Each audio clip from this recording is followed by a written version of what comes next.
Друзья, всем здравия! Сегодня 2 апреля. Состоялся очередной созвон с Александром Габышевым. Есть хорошая новость. Шаман вновь ходит на прогулки. И самое главное, что ему разрешают исполнять алгысы. Конечно, это не те алгысы, которые он исполнял дома, с бубном, громко, без всяких громких звуков. Но, тем не менее, смысл этот алгыс тоже несет. И смысл очень важный.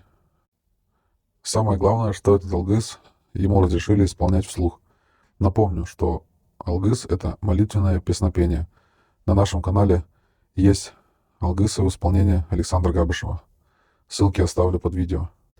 Также Александр изъявил свои мысли по поводу заповеди «Не убей», а его помощники, которые находятся с ним в заточении в психиатрической больнице, помогают вручную переписывать эти письма, и затем Александр рассылает их адресатам.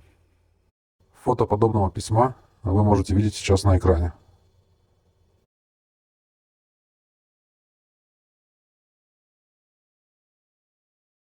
А также ставим запись голоса Александра Габышева.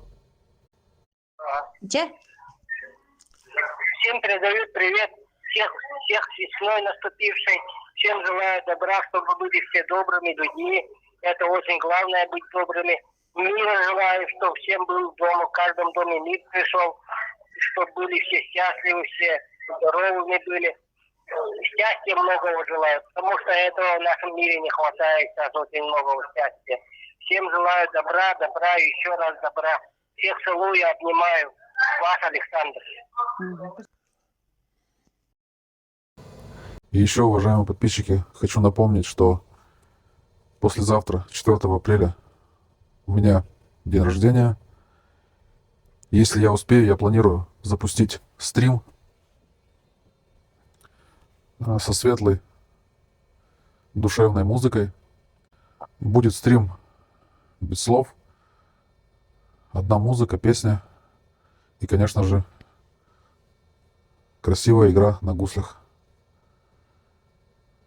Всем, кто хочет поздравить меня с днем рождения, я оставляю реквизиты.